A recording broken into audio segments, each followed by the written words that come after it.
Hi guys, welcome back to my channel. So remember in the previous video I have mentioned that we are getting a few new brands on board, and here's one of them. So as you can see, this is the Mahindra brand, and the car we are reviewing today is the Mahindra XUV300.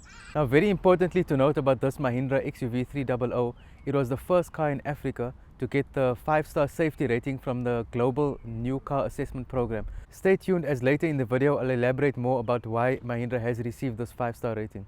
So let's start off with the exterior, and as you'll see, firstly you'll notice it's the signature Mahindra chrome grille at the front. So you've got a very nice pattern at the front here, and at the bottom you've got this chrome plating which looks very stunning.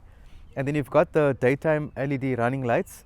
You've also got your fog lights, and you can see it's a signature Mahindra look. It's quite fancy, the lights. And on the side here we've got 17-inch diamond cut alloy wheels. It's the same kind of wheels that we had on the Renault Clio V, which look very nice, and it's really stunning. On the side mirror we have the LED indicator here, and it's also retractable electronically, so it does fold in. The car does have keyless entry. You just press this button and you enter, and then there is push to start inside. Here at the back we have again 3 brake lights, so you've got 2 here and 1 at the top.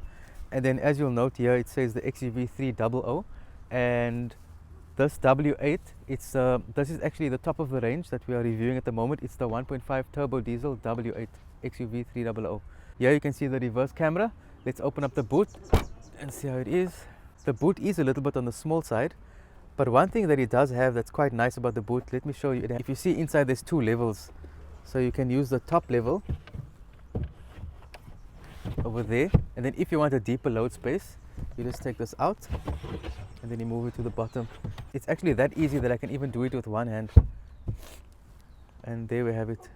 So the boot is 288 liters. It is a bit on the small side, but at least the deeper load space does make up for, if you want bigger bags, you can actually stand them up here.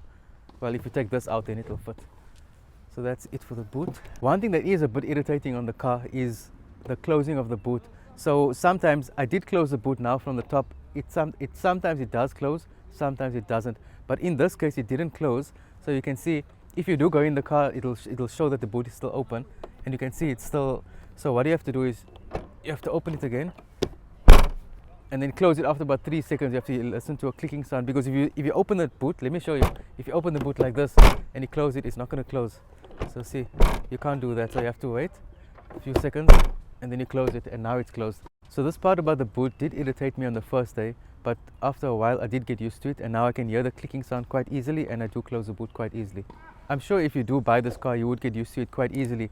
If you do have the car, what are your thoughts on this boot, this part of the boot? Is it easy for you? Did you get used to it after a day or two? What has been your experience? Please comment below.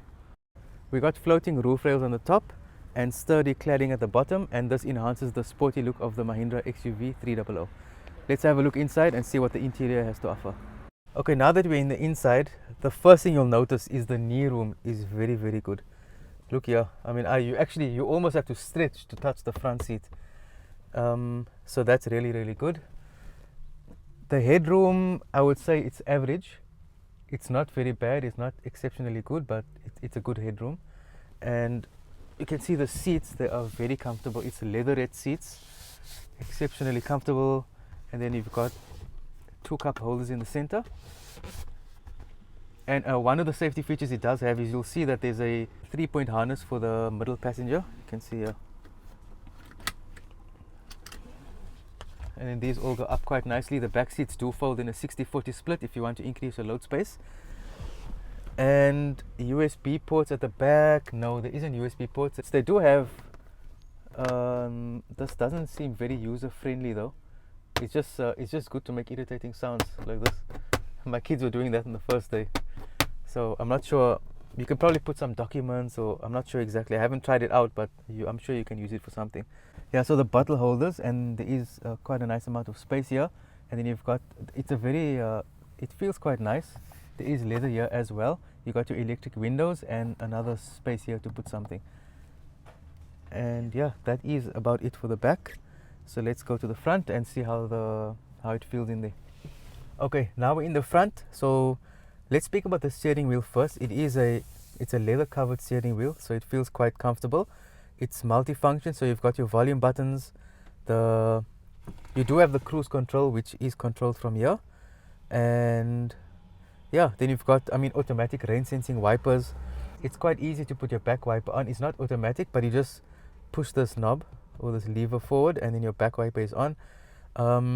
You've got your automatic lights. So as long as it's set on auto, your lights would come on automatically. And then, you know, you won't fall into the trap of if you put your car off, then you might end up leaving your lights on. That wouldn't happen to you. Yeah, it does have push to start.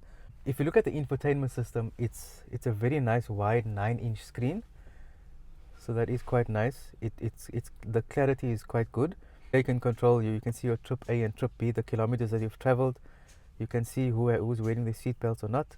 And then here you've got your climate control. It does have automatic, and there is dual zone climate control. You press this button, then you activate it. You've got 2 USB ports in front. You've got the auxiliary cable here. It's a decent space here to put your phone. It is a bit small, but your phone you can maneuver it there. It won't be able to lie flat though. And then the car does have it's a 6-speed manual. That 6th gear always comes in handy. It can help you with your fuel consumption and that extra kick on the freeway. You've got another 2 cup holders here, and you've got this armrest, which is really, it is quite comfortable. It cannot come forward, but the positioning of it is fine. And if you open it, you can see you can fit something in there. The Mahindra XUV300 does come with a sunroof. It's an electric sunroof with anti-pinch. It does come standard on the car. What are your thoughts about sunroofs? I don't really use it, so it's not a big thing for me whether the car includes a sunroof or not. Or some cars you get that they don't have the option of having a sunroof, and that doesn't really bother me. How do you feel about sunroofs? Comment below. This car really has a lot of features, so I'm just taking my phone out now. I'm not going to read through now, but a bit later in the video I'll read through a few more features. I'll take you through the safety features. The car is really packed with features, and the car sells for just under 337,000, and the amount of features you're getting, it's really value for money. I like to make my videos as comprehensive and as detailed as I can, because if you are looking at this car to buy, you'd want to see more details and, you know, a full view of the interior. You want to see how it looks, because it'll actually save you time. If you see all the details of the car and you don't like it, then you don't have to test drive. But if you do like it, then you can add it to your list of test driving, because it's very important before you buy a car, you need to test drive it. So that's why I try to include all the details, so you can have a look and make an informed decision. And what I've done now is I've actually done a blog post on this car, so all the details about it you can find, and I will put the link in the description below. You can click on that link and have a look at the full blog post and read about this car at your own leisure. Now let's move on to the drive, and let's have a look at how the car performs on the road. Okay guys, now that we're driving the car, let's first talk about the power. It has just under 86 kilowatts. It's 85.8 to be exact. So it's 85.8 kilowatts of power and 300 newton meters of torque. Now it's the first of its class to have this amount of torque at 300 newton meters, and you can really feel that at the start, because it allows you to accelerate quite quickly. In first gear you can go quite quickly, which really helps if you know take some quick turns, or just get off the mark quickly.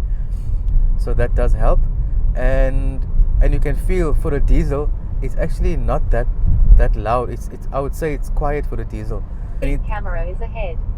As you heard there, that was it's not my passenger, it's the onboard navigation that just reminded me that there's a speed camera. It is my first time driving a Mahindra. I had no idea what to expect. It's difficult for me to say that I had expectations, but from driving the car, experiencing it, it's a very smooth drive. And looking at the price, I mean, it's just under 337,000. You're getting so many features. You're getting a 1.5 turbo diesel, and this is a top of the range.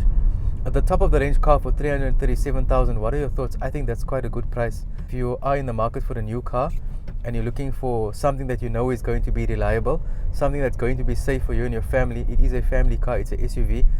It's a crossover car. So it's in the same segment as the Kia Sonet, Hyundai Venue, Nissan Magnite, that kind of a car. Also the Renault Kiger. Yeah, I mean, you're filled with features. You got keyless entry, you got cruise control, you got automatic climate control, you got dual zone climate control. It comes with a sunroof, and these are all standard features. It's not optional extras. And it's got the onboard navigation. It's loaded with safety features. It's got 7 airbags. It's got curtain airbags as well. It's got child seat anchors for the ISOFIX base at the back. It reminds you if you don't wear your seatbelt. That's for the passenger and for the rear passengers as well. It reminds you about that. It's got ABS, it's got EBD, the electronic brake force distribution, it's got the anti-lock braking system, it's got heel hold assist. It's filled with these features, and at the price of 337,000, it's really great value for money. Last weekend we had quite a bit of rain, and if you are driving with this car, to add to the safety features, it does have the EBD, which helps you when you're taking those turns. So without it, you run the risk of going off course or skidding a bit. But with this EBD, it does give you comfort, and you know that if you're not that you're going to be racing and driving fast, but if you find yourself in that situation where you need to turn quickly, or you may be approaching a bend too fast, you can turn with the comfort that you're not going to be going off the road. The car will assist you there. What are your takes about the Mahindra XUV300 from what you've seen in the video? And also, if you have done research, you might be in the market for a new car. You might have been looking through many cars, and you actually came across this Mahindra XUV300. What were your thoughts about it? Have you driven Mahindra before? And if you had a smaller Mahindra, would you be upgrading to this one? Yeah, what are your thoughts in general? What are your feelings about this brand? And how do you think it compares to the other brands in the market? Because it is new to the South African market. This XUV300 was actually launched in 2019, but because of COVID and stock issues, it came out a bit late. So maybe we'll be seeing more of this car on the road. And yeah, what are your thoughts? Please comment below. I'd love to hear. Guys, that's it for the Mahindra XUV300. I'd love to hear your thoughts on this car in terms of safety, performance, exterior, interior, the overall feel of the car. What do you think about it? You can comment below on your thoughts. Thank you guys for watching, and I'll see you guys in next week's video.